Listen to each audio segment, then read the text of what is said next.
Welcome to Come and See, your podcast for finding truth in a world of chaos. Brought to you by All for Jesus Living Waters Ministry.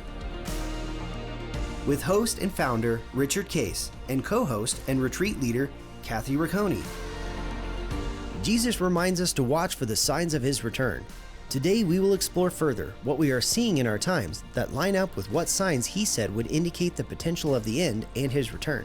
We will also discuss the practical meaning of this as we watch and as a remnant prepare as he so leads. And now your host, Richard Case.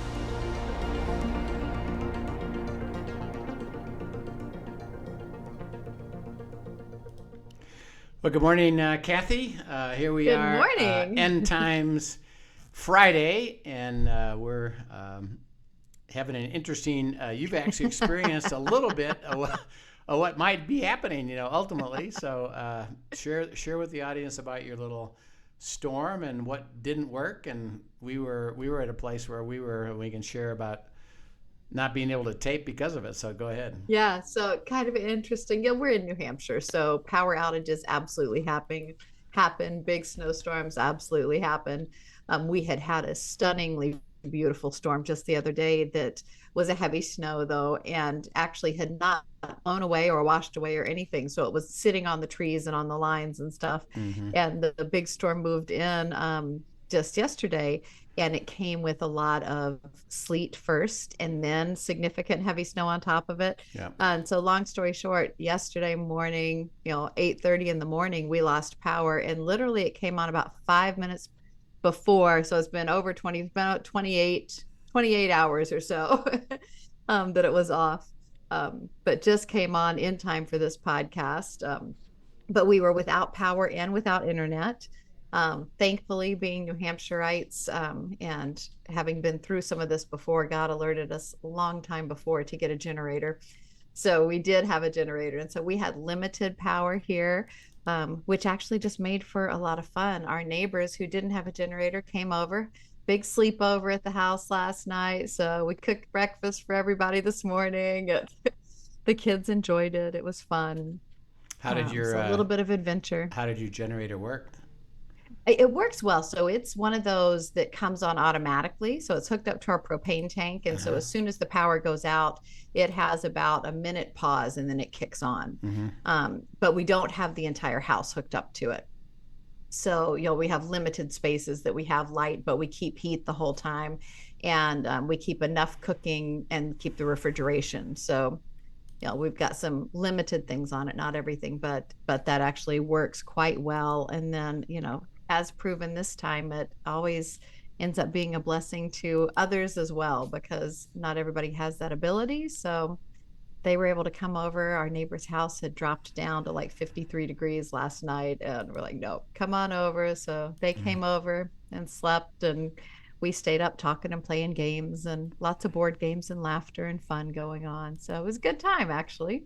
Yeah. But I'm glad to have it back. What did it feel not having any internet? Honestly, I didn't mind it. Now, we did have our phones. So we could check. I would go on and periodically, just check an update to see where things were at, and check in with like the little Brentwood talks thing to find out who was still out of power and what was going on in town for that. But honestly, the rest of it was quite nice. There's something, Emily and I, even yesterday, even with having the generator, we kept most of the lights off during the day. There's so much snow on the ground, and just the brightness of it was actually lighting the house, because we have a lot of windows too. So there was plenty of light downstairs, and we just both thoroughly enjoyed the quiet. So I read a book, had some nice time to just relax, and did a little bit of cooking, which even that, so comical. Emily and I both kind of got in the mood to do some pre-cooking, and so we did some meal prep and had made some extra breakfast casserole, thinking, okay, well, we'll cook this sometime, threw it in the fridge and thought we'd probably cook it sometime today. But at that point, didn't even realize that God was going to ask us to invite the neighbors over. So lo and behold, when they come over, we already have meals prepped for them and everything. So it worked out really well. God has a way of preparing us for those things, even when we're not noticing that's what he's doing. Yep. And of course, we're Our topic is every Friday is the end times preparation, but it really is to be praying about, thinking about chaotic things or things that change that may not be the end, but they certainly are going to cause disruption. Right. And it is a disruption for sure. That loss of internet, almost more than power. Yeah, that's right. You feel a little disconnected. Yeah. Yeah. So it's just again, we urge everybody to keep praying because of disruptions are likely to occur. There's been, even in the United States, there's been situations where they've actually taken down the power grid in certain geographies that may or may not come up. I was caught. I think I shared. I was caught in the national airline stoppage. Yes. That happened because of a computer problem. So that was disruptive, and so it's just a matter of keep praying about. In the event of a disruption, which could be shorter or longer term, is what is the Father showing you about preparation? Like you've got a generator. You certainly have some stores of food there. The ability to still be heated. You can get by and without to serve others well. Serve others and be available for others. So just again a good reminder of that. And of course we were ready to tape today. And Kathy had, she could communicate via phone. Cell phone actually still worked, which is interesting. Right. Text and said, yeah, I may not make it because we don't have no power. And so and we went through this when we did a series on general adversity, overcoming adversity.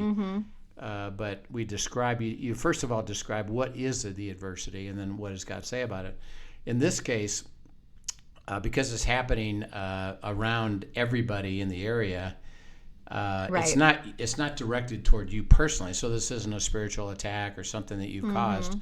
It's rather just what we call general adversity in the world, and it's trouble, difficulty. And so God says in that case, understand it. Our only remedy is we'll go to Him and say, may I stay in shalom, peace. Not fret about it. Right. You'll resolve it. How are you going to resolve it? What do you want us to do?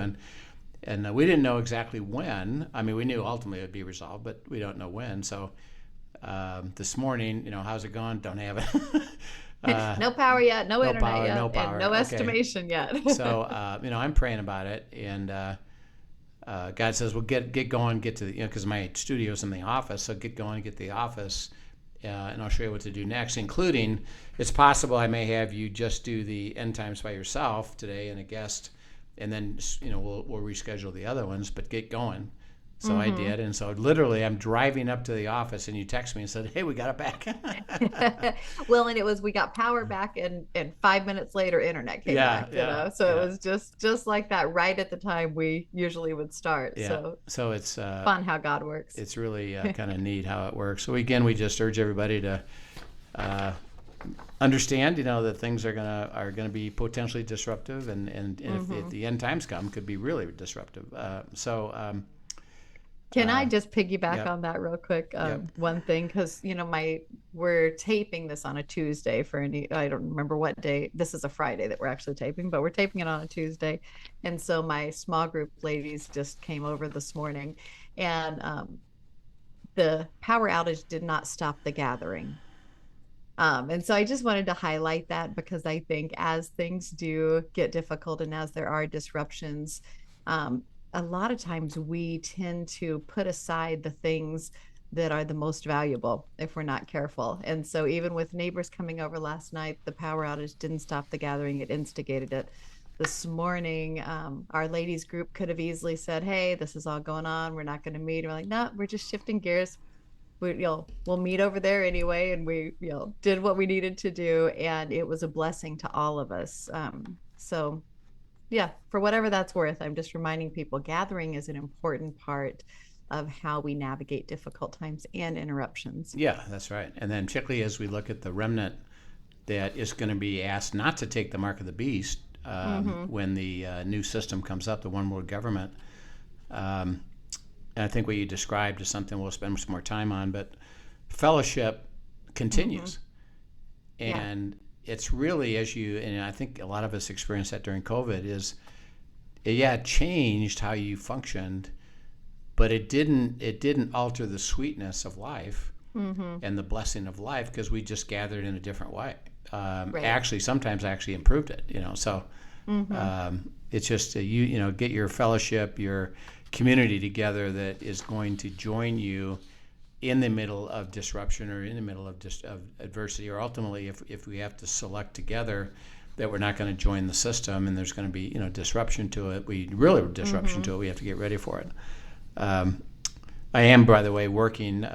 We'll probably have some of these people on our guest here in the next several months, but God has been working with a group, and actually many groups, around the system, to come up with some ways for the remnant to be able to handle when you can't join this system. And I'm talking about that's interesting. Really, really significant thought about it and what God is saying about it and being led by it to give a great communities around the world the ability to make it through, and economically and communication and all that. So I've been working with them on their model, and my role has been to encourage them. I reinforced ultimately, because they were kind of getting some ideas about this. They didn't know why, right? And they didn't have any thought. They didn't understand the remnant. They were just being told by God, I want you to prepare some things, which they were working on, And so then they got exposed to us, and it's like, well, I can tell you why. And we went into the scripture, and they started to realize it, and they learned how to abide and hear God's voice even more. And so it's accelerated, and they've been developing their model, which I've been working with them on in terms of, does it address certain things, and are you understanding it, and don't make it too complicated, and et cetera. So they're getting almost ready, I think, where they can publish it. And then invite others. Maybe that's why we'll have them on the broadcast, because there'll be others that will say, I've actually had connection there, to see what God would do with it. So it's kind of fun, and we're having a good time with it. So a couple things that have happened, since our last broadcast is we've talked about the inflation, and we talked about the economy, and a report came out just actually a couple days ago. And it's about the credit card debt on the part of the American population. And of course, it's worldwide. But because they're struggling with making ends meet, right? And that's just normal, and just basic living, payment. Groceries, and everything else. And by the way, the American, I think the statistic is something like 60 to 70% of the American population lives literally paycheck to paycheck. Right. They don't save. They don't have savings. And so now with the crunch, and we being Americans particularly, but also this is worldwide, use credit card and just, I'm building up balances, but I'll just pay the minimum, and so what, and well, let's be fair. Our government models that very well. Yeah, they do. They do a great job of that.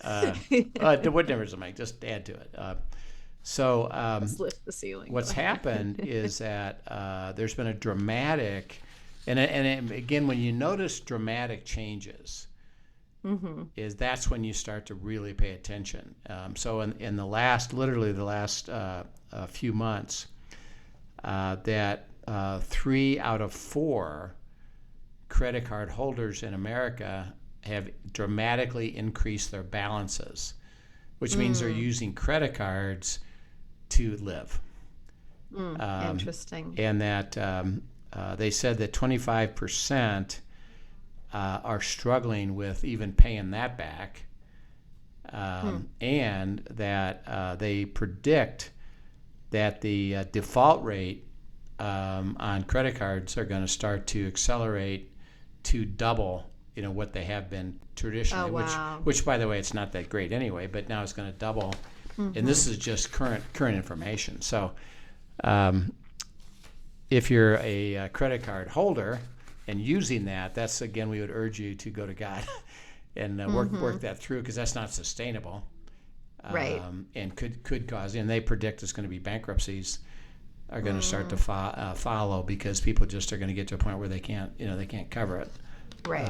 And by the way, that's going to have a big disruption on the economy, as a whole. Because they're trying to keep up, but when they can't, and then a slow spending, it starts to accelerate a recession. So again, just to think about that. And then we've talked about the Davos WEF, or the World Economic Forum meeting that was come up, and they've had a variety of situations to say that here's what they're seeing, here's what they want to do.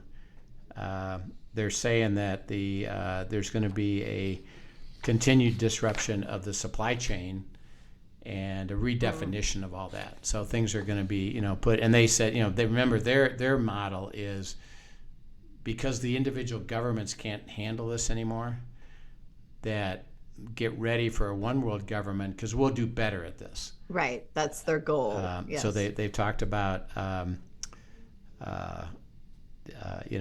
that issue, that the Saudis at the conference, what's called Davos and the World Economic Forum, reiterated that yes, they are working with China and Russia to replace the United States as the source of exchange.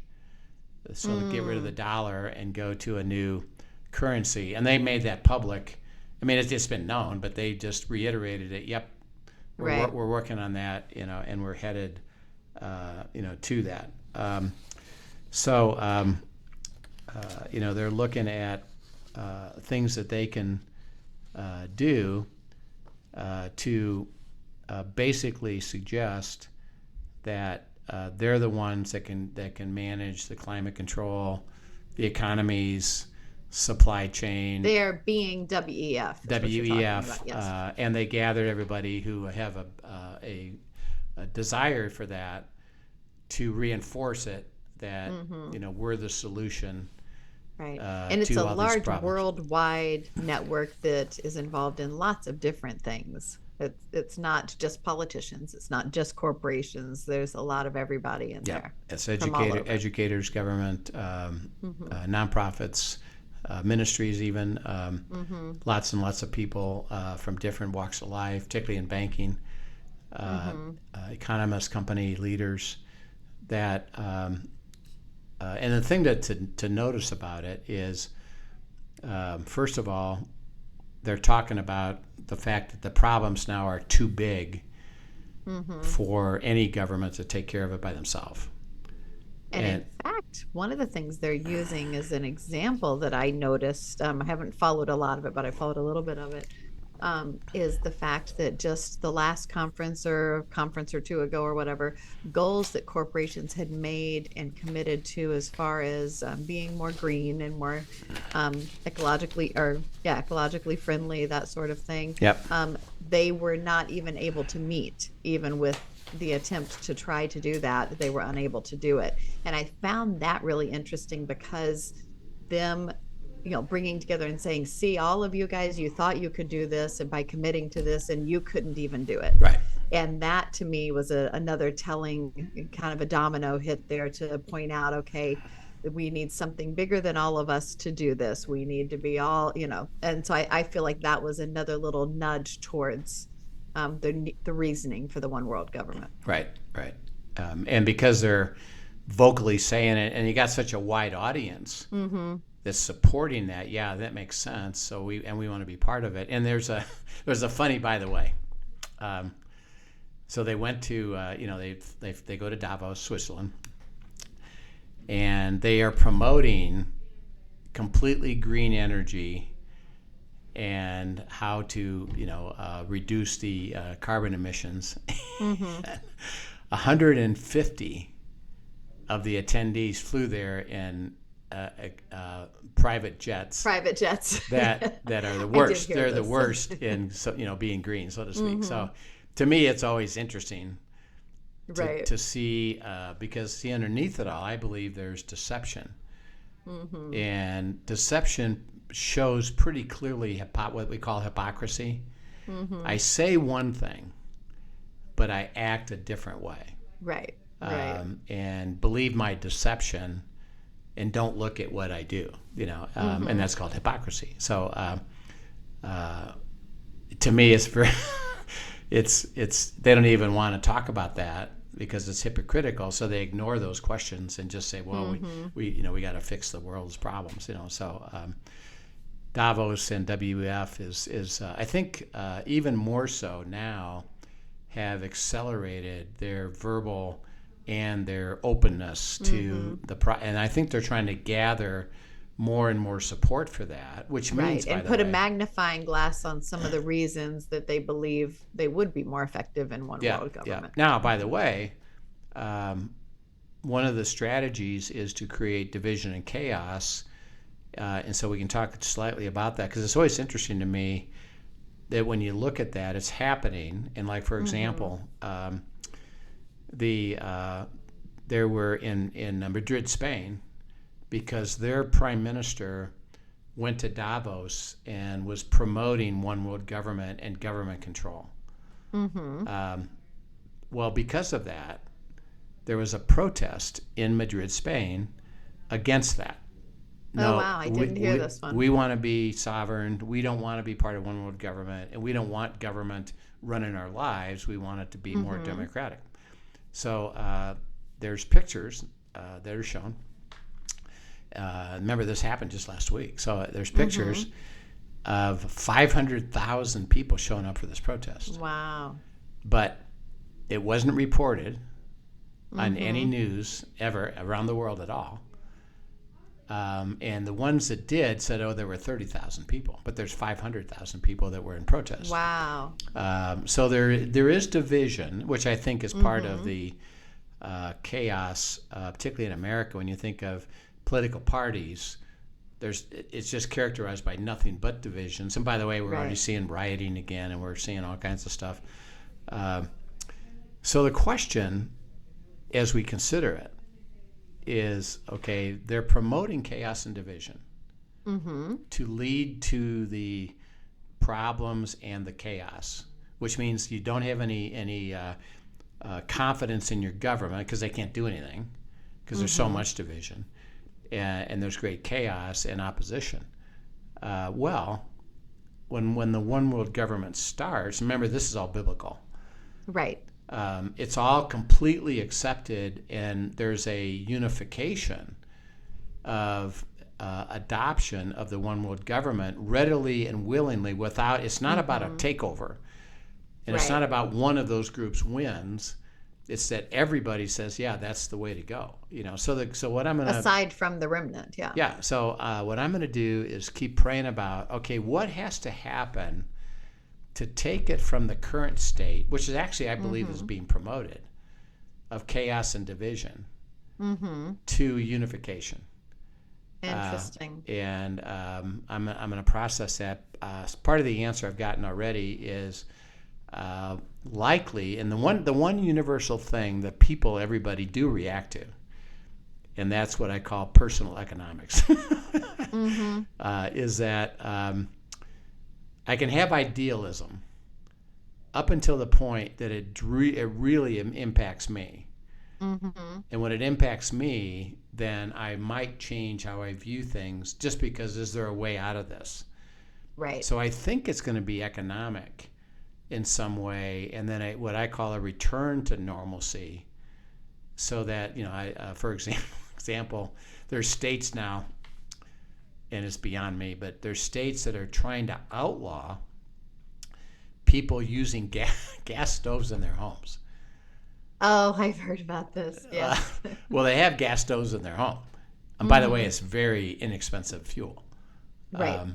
So if they legislate that, well, by definition, that's going to cause disruption, because either I'm not going to have the supply, and then I got to go spend money to get electric, which, by the way, is going to cost, interesting enough, is going to cost me more and cause me more trouble. So just by definition, it's disruptive, and it's not about, we urge you to change from gas to electric, and as many as you can should.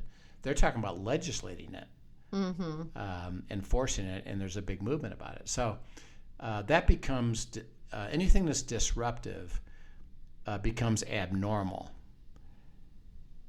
So when it's abnormal, that bothers me. And then I look at, well, who's causing me that?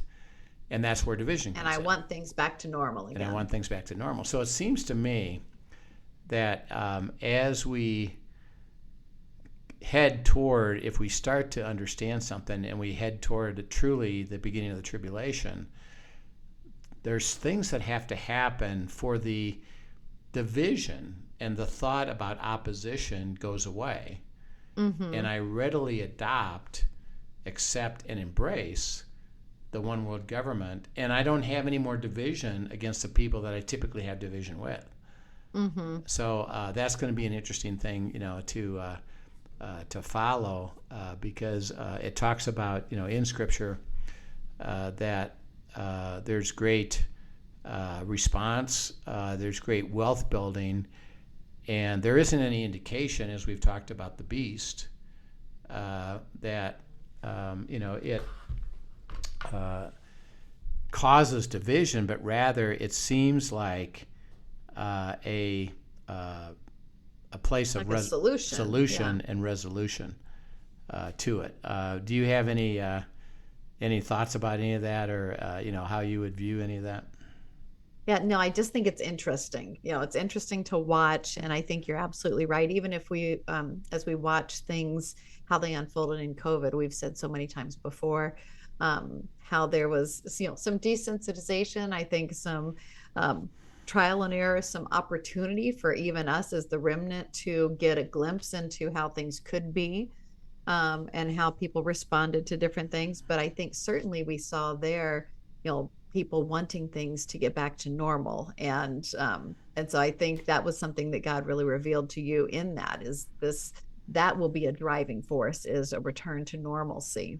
Yeah. And people wanting that. But it is interesting to me just to watch all the different players right now. And honestly, that's a word that God just continues to highlight to me. And actually some other people I was talking to recently too, but just the word watch. This is a time and space to be watching and paying attention. I even look at the snowstorm that we had and the power outage and the lack of internet and all that. And God just kind of nudged me in that place and said, hey, by the way, this is a good little thing for you just to see what's shored up, what isn't. Pay attention to what was difficult, what you had planned for well, what you had not. Just a little, glimpse. Pay attention, and then, make note of that for next time. Yeah. And I think he uses things like that. I think God uses these kind of things to help prepare us as well. Yeah. Yep. Yeah. And do pay attention. Like, for example, I know Linda and I have gone to the grocery store, and this is over the last couple of years. Lots of times, shelves completely empty. Right. And recently. Or do you guys get the stores like? Our store is very good at, they won't leave an empty shelf, but you will see almost like a fake wall that they will have pulled to the front a whole bunch of product that isn't normally in that place, simply to make the shelf not look empty. Okay. Yeah, they don't even bother. So there's a lot in of Colorado, they don't even bother. It's just, it's empty. Oh, okay. Yeah, they're doing that at ours for sure. But it's recently, it's eggs.